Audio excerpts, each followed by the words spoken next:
Now at 10, a message for parents. Why South Carolina's Attorney General is urging parents to talk to their kids about online safety. Those details straight ahead. And nearly 11 months after Hurricane Helene hit, one local campground is finally reopening. How they're preparing for the big day. As your news at 10 starts right now. Live from Television Park, this is WJBF News Channel 6 and 10 on MeTV. Good Friday evening, everyone. I'm Jenny Montgomery. Thanks so much for joining us. Coverage you can count on begins with students heading back to school in South Carolina, and the state's Attorney General is urging parents to have conversations with their kids about online safety and the dangers of fentanyl. Caroline Yaffa has more. Attorney General Alan Wilson says students face deadly risks from online and from pills, and he's urging parents to talk to their children before school starts. Once you've been harmed or once you've lost your life, we can go after the bad guy, but preventing it is really what we're talking about. An ounce of prevention is worth more than a pound of cure. One mother, Holly Alsobrooks, wishes she had that conversation with her son, Cody, who died from a singular pill she says was laced with fentanyl. I had spoken to Cody about alcohol, and I had told him there's worse things out there, than alcohol. You need to be careful. I think back and think, what could I have done? She says it could have changed everything. One night, one poor choice, and his life is over. And in a sense, a part of mine is as well. Also, Brooks agrees with Wilson and says this is something parents must do. We as parents have to say something, and the knowledge is out there now. The information is out there. Don't think that your child is not doing it. Your child may not be doing it. Their friend might be doing it, and they don't know what to do about it. Wilson says another danger is online predators who are using social media to manipulate children, sometimes without parents ever knowing. Parents have to have conversations with kids about how they put information out on the internet, what social media apps they're using, who they communicate with, what are your privacy settings, what are your tracking settings. AG Wilson says he's working with law enforcement and schools to expand prevention resources. In Columbia, I'm Caroline Yaffa. Several school districts in Georgia have cell phone bans for students this school year. That includes Richmond and Columbia County schools. The Georgia Association of Educators has heard from some parents who disagree with the ban, but that group believes removing the distraction of cell phones will help students stay focused and help their mental health. We look at the mental health and the impact of those cell phones being available during the day has not only on the academic environment, but also how student behavior has developed from that. We know, I've heard from a lot of high school teachers who say that they are seeing increases in student behavior issues. This year, Governor Brian Kemp signed a bill into law that mandates all public schools ban cell phones from kindergarten through 8th grade, starting next year. 3 women are now behind bars in Richmond County after a sting operation. The Sheriff's Office Vice Division ran a prostitution sting operation Thursday night. They arrested 57-year-old Angelique Felder, 37-year-old Margareta Martinez, and 29-year-old Crystal Jarvis. Each woman was charged with solicitation or transport of prostitution. 4 people have been arrested in connection to a cold case in Thompson. Now for a first look at the forecast, here's our chief meteorologist, Jenna Petracci. Well, it's a nice dry night. We are still under mostly cloudy skies, but we're going to keep it dry overnight and to start our Saturday morning. You're taking a live look at our Terry Lambert Hyundai Skyview Cam at Washington Road. So no rain today. We had a low of 71, back on track with average, but our high temperatures are still around 10 degrees below average. We made it to 82 degrees today, and this is actually the 3rd day this week where we've been at 82. Yesterday we were at 77, and you can see a week ago we were at 97 degrees. Hard to believe because it's been so cool lately, but it wasn't long ago where we were even in the triple digit range. So right now our temperatures are in the low to upper 70s, 75 in Wrightsville, 74 in Edgefield, and 71 in Lincolnton. Winds are coming in light, only up to around 7 miles per hour out of the northeast. And for your Saturday morning will be partly cloudy and will drop down into the upper 60s. Looking ahead, we will have a few showers and storms tomorrow evening, then higher rain chances Sunday and Monday. I'll have a look at your futurecast coming up. But back to you, Jenny. All right, thank you so much, Jenna. Good news for you. On August 22nd, the Army Corps of Engineers will open Haw Creek Campground until Labor Day weekend. It's one of 7 Army Corps campgrounds run by the organization. They've all been closed because of the devastation left by Hurricane Helene. Kim Vickers has more. 4 weeks after securing nearly $31.5 million to clean up storm debris, the contractors in the Corps were able to clean up Haw Creek Campground in McCormick in time to open it for the last weeks of camping season. Yeah, we received notice in the early spring that we would be receiving funding from ERFO, which is the Emergency Release of Federally Owned Roads. And so that's different within the Army Corps of Engineers, but ultimately that money allowed us to get the contractors in here, and they will be able to remove all of this debris for us. So far, contractors have removed more than 2,600 dangerous trees and more than 8,000 cubic yards of debris just from Haw Creek alone. Just in these last few weeks, they've been able to remove and stack up a lot of the hazard trees that we've talked about in the past, the hangers and leaners, as we like to call them here as well. They've been able to start on a lot of the major day use areas as well as campgrounds and just start accumulating all that up. Some campgrounds like Haw Creek didn't sustain as much damage as parks like Ridge Road. Garrett Bramlett tells me there's still a lot of unknowns when it comes to how bad some of that damage is. Places such as Ridge Road or Lake Springs that were almost total destruction out there. It's really hard to gauge how many lines are broken, how many electrical lines need repair in there. I mean, we have miles of roadway just in Lake Springs by itself. Bramlett is excited to open the campground even if it's only for 2 weeks. We've been working really hard. The public has shown a great deal of patience with us. We've gone through this entire process, so it was just our way of giving back. As of right now, the only funding the Corps has is for debris removal and transportation infrastructure. They are still seeking funds for repairs to damaged water and power lines. In McCormick, Kim Vickers, WJBF News Channel 6. A local animal shelter needs your help to find pets a forever home. The Aiken County Animal Shelter is set to host its annual Clear the Shelter event this weekend. In 2024, the animal shelter took in more than 3,000 dogs and cats from across the country. This year, the numbers continue to climb as the summer months are their highest intake time of the year. They'll be offering free adoptions for cats and dogs, something program leaders say sets the animal shelter apart. If you get a dog anywhere else, you're looking at high expense of that cost, right, to get the animal fixed. It's hundreds of dollars right now. So anybody who adopts from us, they're already spayed and neutered, they're microchipped, they're vaccinated, they're ready to roll. So it really takes a huge expense off somebody who wants a pet to adopt from the animal shelter. The Clear the Shelter event is tomorrow morning from 11 a.m. until 3 p.m. at the animal shelter on Wire Road in Aiken.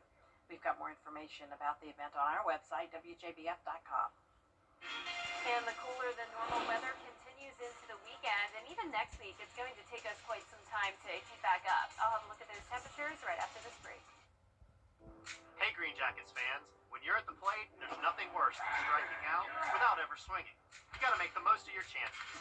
And after a car accident, you can't just sit back, let life throw heaters at you, and do nothing. It's just too important. I'm Austin Jackson, the Augusta guy. Call us. Let's load the bases and swing for the fences. Call Austin Jackson, the Augusta guy, the official injury lawyers of the Augusta Green Jackets. 706-724-7224. It's Moonlight Madness at Hamrick's, and the savings are shining bright. Get select offer dinner fall coordinates for $25. Men's Levi Red Top Denim, just $15. Ladies braided bras, only $24. Skechers for the whole family, 40% off. Coffee pods, just $20. As seen on TV items, only $8. And summer sleepwear, 70% off. Moonlight Madness sale, only at Hamrick's. Come before these deals disappear into the dark. Whether you're seen on the big screen or you're impacting the local community in a big way, Black excellence is all around us, and we want to celebrate you. Every week we are highlighting Black independent artists,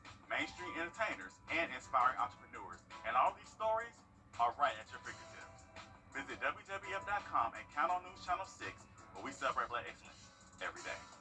Celebrating Black Excellence 365, only on News Channel 6. You think those streaming shows are special? Well, I don't like it, because Antenna TV has always been streaming. Action! Romance. Enough already. Suspense. Drama. I think I'm going to faint. Who needs streaming when you have Antenna TV? Coming this fall to WJBF 6.3. Now, your most accurate forecast with WJBF Live Viper 6. Welcome back. Here's the latest on our Terry Lambert Hyundai Skyview Cam over in Aiken. We are nice and dry. It's a quiet and warm night with no rain on the way. We're still under overcast skies, sitting at 75 degrees, and we have a northeast breeze of 6 miles per hour. Around the CSRA, temperatures are ranging from 70 in Washington to 77 in Sylvania. And you can see here on satellite and radar that showers and storms are around Savannah and down in Florida and up the coastline of South Carolina, all along this stationary front. We're also watching an area of low pressure off the coast, and another area of low pressure is expected to form in the Gulf here. So with all this moisture around, we will have a higher chance of some showers and storms this weekend, primarily on Sunday. And speaking of areas of low pressure, we have this one disturbance that we're watching. This is the one that we've been watching all week long. The chance of development has decreased to 40%, so I'm not thinking this will be our next named storm, Erin. But we do have a new update that just came out from the National Hurricane Center. It's another wave that's forecasted to come off the coast of Africa. And there's a 20% chance of development here within the next 7 days. And this is what we'll have to watch as we get closer into the middle to end of August. It looks like the tropics will start to be heating up, so we'll keep you posted on that. But upper 60s in the morning tomorrow, then mid-80s in the afternoon, mostly cloudy, and then a few showers and storms tomorrow, along with a 70% chance of rain by Sunday. So here's our future cast tomorrow at 8 a.m. A few showers here and there possible, but the bulk of the rain will be staying along the east coast and down to the south of us. Once we get to around 4 o'clock in the afternoon, that's when our southern line counties will have the best chance of seeing rain. And as the stationary front starts to lift further towards the north, winds will start to come more so out of the east rather than the northeast, and that'll bring in some moisture from offshore, leading to a few showers and some weak storms. We're not expecting severe weather or a flooding threat. And here's a closer look at home tomorrow at 8 a.m. We'll be under that blanket of cloud cover, and you can see a few isolated showers and storms here and there. Some of that activity will get towards the north of I-20, but the highest chance of rain will definitely be for our southern line counties. Mostly dry to start our Sunday morning, and then as we go through time, you can see, like I mentioned, Sunday we'll have that higher chance of rain, so we can't rule out some brief heavy downpours, some rumbles of thunder and lightning, but nothing too significant. So north of I-20, rainfall totals will only be up to around 1/4 inch. Some places down towards the south could see around 1 to 2 inches of rain. Will probably be around 1/2 inch in Augusta and Aiken. And our low temperatures tonight will be in the upper 60s, nice and mild. Highs tomorrow will be a little bit warmer than they were today, getting up to 85 degrees in Augusta. That 10-day forecast is showing the highest rain chance on Monday as temperatures go back down to 83 degrees. Then we'll finally get back into the low 90s by the end of next week. But even low 90s, still a little bit cooler than normal for this time of the year. Now back to you, Jenny. All right, thanks, Jenna. It is a chance to dance the night away. A special event taking place tomorrow at the Columbia County Performing Arts Center. Dancing with the Stars is for people with special needs. Organizers say the idea is to give them a night of fun and celebration. It's for ages 16 and older. There will be a DJ, refreshments, and shining lights. You can wear anything: shorts, sandals, jeans, skirts, a tuxedo, even a prom dress. Usually we do a lot of things for the younger kids that are more inclusive, so we wanted to try something for an age range we haven't done before. So we're trying it with the older teenagers and adults, see how it goes. Hopefully it goes really good, and then we can do some more of these events and look at some options that we have with the older adults. Once again, it's tomorrow from 5 to 8 p.m. at the Performing Arts Center. You can register right up until the event starts or until capacity is reached.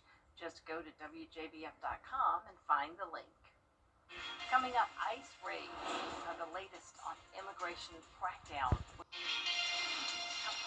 More scrimmages around the CSRA tonight. Stay tuned for highlights in sports.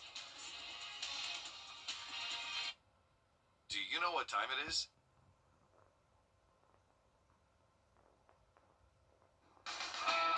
Now, WJBF sports coverage you can count on. The GHSA High School is getting in their final week of scrimmage before the first week of the regular season begins next week. Now let's start out in Columbia County. The Grovetown Warriors hosting the Harlem Bulldogs. Grovetown looking to string some wins together this season under first-year head coach Dedrick Mayo. They go with the opening drive here. The quarterback rolls to his right and finds the tight end Elijah Sellers good enough for that first down. But the drive stalls. Then we go on to defense. Harlem's Rod Anderson met with a swarm of Grovetown defenders, but the Bulldogs keep moving on. Mercer Barton finds Jaden Futrell on the outside. He breaks a few tackles for a first down. Then the Bulldogs get in the red zone here. Anderson takes the direct snap and finds his way into the end zone for the Harlem touchdown. A low-scoring game in this one as the Bulldogs and Warriors finished up the game tied at 7-7 in the fourth quarter. Now over to Thompson. It was a jamboree-style scrimmage. Hepzibah, Warren County, and Thompson all getting together at the Brickyard, making up for last Friday's rainout. Now, first half belonged to Hepzibah and Warren County's JV squads. See the end of a pick six there for Warren County. These two quarters of play tied at 7. Then it was the big boys' turn. The Bulldogs coming into this season with sky-high expectations, and it was the Jarris Sinkfield show early. He catches the short pass and jukes and shakes his way in here for 6. Then one of several promising transfers, Noah Merriweather. Remember that name. He's going to be special. That run makes it 14-0 Thompson after 2 quarters of play. The season opener with Evans is next Friday. Now also do not forget to tune in to our Football Friday night preview show. We'll have a comprehensive breakdown of teams on both sides of the river, revealing our game night live schedule, those Border Bowl coaches. That is all airing tonight shortly here at 11:35 p.m. And stay tuned for our encore presentation on Saturday at 9:30. And we also have an extensive digital preview hitting our website, WJBF.com, later on tonight. Now the Carolina Panthers kicking off their preseason with hosting the Cleveland Browns at Bank of America Stadium, airing on News Channel 6. Now we'll start out with the first quarter. Bryce Young, he floats one up to the rookie McMillan out of Arizona. He makes the grab to move the chains. Then the Panthers in the red zone, 3rd and goal. Bryce Young scrambling out of the pocket, throwing on the run, and nails this throw here to Jalen Coker in the back of the end zone for the Panther touchdown. But Carolina down 14-7 at the half to the Browns. 3rd quarter, Panther safety Damani Richardson, he chases down Shador Sanders on 3rd down, but Sanders had a day. He throws for 138 yards and 2 touchdowns in his debut. The Browns go on to win it 30-10. That's it for sports. We'll be right back. News Nation Saturday, the future. And last but not least tonight, big rivalries. They happen in sports for sure. Politics and even businesses have classic rivalries. Pets do too. Out there somewhere with George Escala. In the pet world, they are the big two, dogs and cats. I'm a cat person. I raised 4 or 5 cats in my lifetime. I got another cat a month ago, and then I got a kitten. So I now have 3 cats. And talk about the cat's meow. It's International Cat Day. International Cat Day. You gonna brag on the dog people? Absolutely. I think so. Cats make great pets, but they're not for every pet owner. What you like better, cats or dogs? I'm not gonna lie, I got 4 dogs. They say they fight like cats and dogs, but even on International Cat Day, dog people will bark the praises of their arch rival. Oh, I love cats. You're a dog person. I am, and a cat person. I actually like both, but I right now have a dog, but I plan on getting a cat. But will cat people extend a paw to their arch rival? I would think dog versus cat like Georgia Tech. It's old-fashioned hate. Do you think so? I don't know. I mean, I don't know either. I don't hate dogs, but, if I had to choose, I think it's pretty clear which one. But doggone it, for cat people, this is clearly their day. International Cat Day, are you celebrating? Yes. I got milk and new toys. They're going to be very happy. Well, the cat's out of the bag.